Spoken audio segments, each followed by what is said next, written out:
নমস্কার বন্ধুরা, বুলটি ঘোষ ইউটিউবে সকলকে স্বাগত জানিয়ে নতুন একটি ভিডিও হবে। আমের শরবত বানিয়ে আপনাদেরকে দেখাবো। ম্যাঙ্গো শরবত বানিয়ে আপনাদের দেখাবো।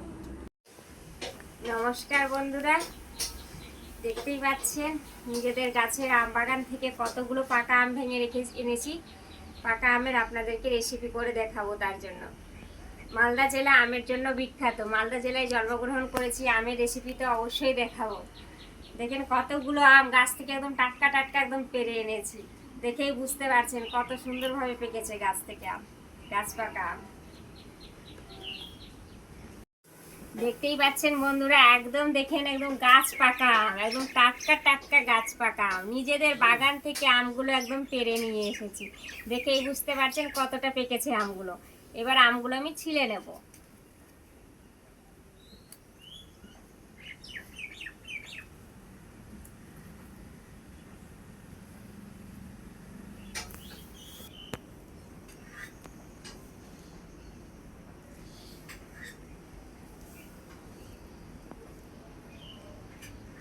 দেখেন বন্ধুরা, আমগুলো আমি ছিলে নিয়েছি, এবার রেখে দেবো।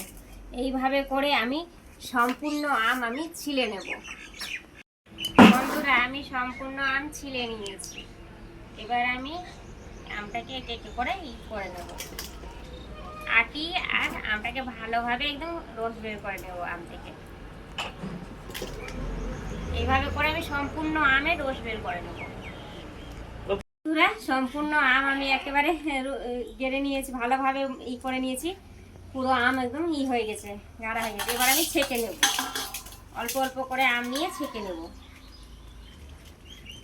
এরকম ছাঁকনি নিয়েছি, এভাবে করে সম্পূর্ণ আমের কাঠ বের করে নেব। কাঠ আর আমের আঁশগুলো একদম আলাদা আলাদা হয়ে যাবে।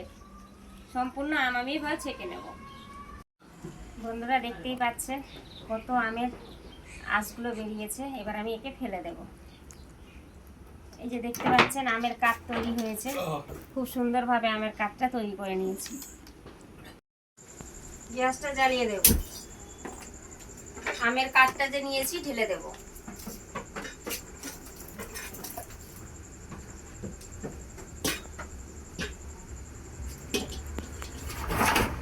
ভালোভাবে ফুটিয়ে নেব, ভালোভাবে ফুটিয়ে নেব।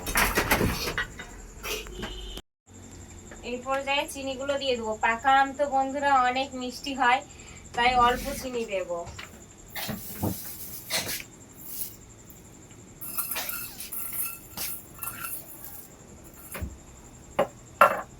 ভালোভাবে নেড়ে নেব, চিনিটা একদম গলিয়ে নেব।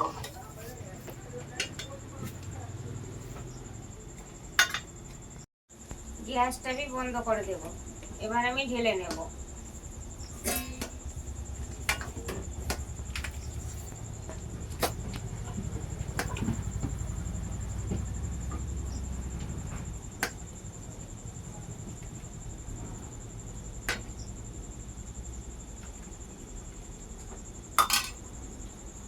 দেখেন কত সুন্দর হয়েছে।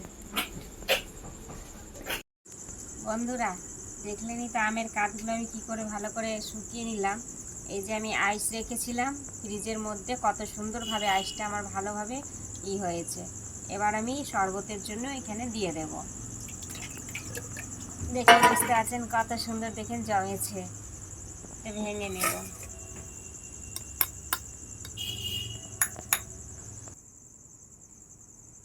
বন্ধুরা, এই যে আইসটা আছে আপনারা ভেঙেও দিতে পারেন।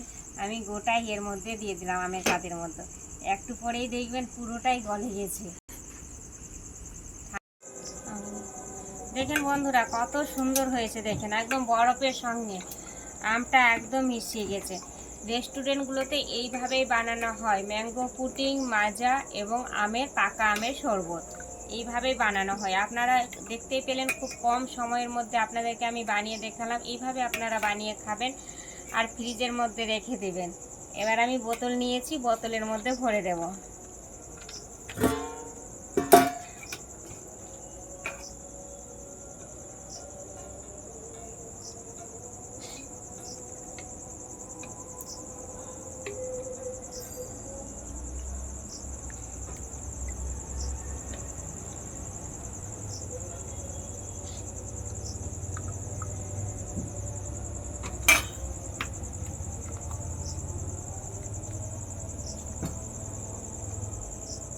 একটা বোতল নিয়েছি, এর মধ্যেও ভরে দেব।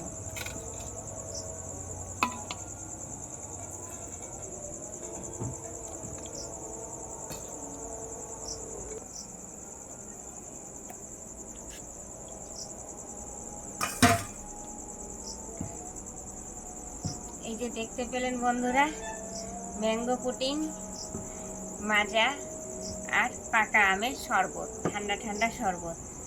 অল্প সময়ের মধ্যে আপনাদেরকে বানিয়ে দেখালাম। আপনারা এইভাবে বাড়িতে বানিয়ে খাবেন, খুবই ভালো লাগবে।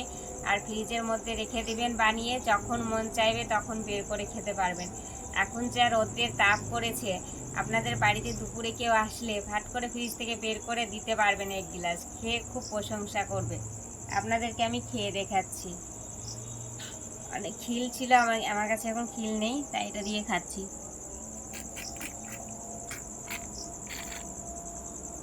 খুবই সুন্দর হয়েছে বন্ধুরা, প্রচণ্ড সুন্দর, খেতে খুবই ভালো লাগছে। এইভাবে বানিয়ে আপনারা খাবেন, খুব ভালো লাগবে। সকলে ভালো থাকবেন, সুস্থ থাকবেন। আর আমার ইউটিউব চ্যানেলটা যে আছে ওতে সাবস্ক্রাইব করে দেবেন। সাবস্ক্রাইবের পাশে যে ঘন্টিটা রয়েছে ক্লিক করে দেবেন। নিত্য নতুন ভিডিও পেতে লাইক ও শেয়ার করবেন। আর আমার এই আমের ম্যাঙ্গো আমার যে এটা ম্যাঙ্গো শরবত যে আমি আপনাদেরকে বানিয়ে দেখালাম, সেটা কেমন হয়েছে অবশ্যই কমেন্টে জানাবেন। আর বেশি বেশি করে শেয়ার করে দেবেন, যাতে সকলের কাছে আমার ভিডিওটা পৌঁছে যায়। নমস্কার।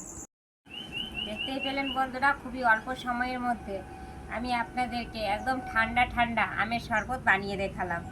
দেখতে যেমন লবণীয়, খেতেও খুব সুস্বাদু। আমি যেভাবে বানালাম আপনারা বানিয়ে খাবেন, খুবই ভালো লাগবে। আর এই যত গরম করেছে, এই গরমের মধ্যে বানিয়ে আপনারা ফ্রিজে রাখবেন, যখন মন চাইবে তখন বের করে আমের শরবতটা খেতে পারবেন। কেউ আত্মীয় স্বজন যদি কেউ বাড়িতে চলে আসে, তাহলে ফ্রিজ থেকে বের করে সঙ্গে সঙ্গে আপনারা দিতে পারবেন, খেয়ে আপনাদের প্রশংসা করবে। বন্ধুরা, আমার যে ইউটিউব চ্যানেলটা রয়েছে বুলটি ঘোষ নামে, এতে সাবস্ক্রাইব করে দেবেন। সাবস্ক্রাইবের পাশে যে ঘন্টিটা আছে ক্লিক করে দেবেন। নিত্য নতুন ভিডিও পেতে অবশ্যই লাইক ও শেয়ার করবেন। আর আমার ভিডিওটা কেমন লাগলো অবশ্যই কমেন্টে জানাবেন। আর বেশি বেশি করে শেয়ার করে দেবেন, যাতে সকলের কাছে আমার ভিডিওটা পৌঁছে যায়।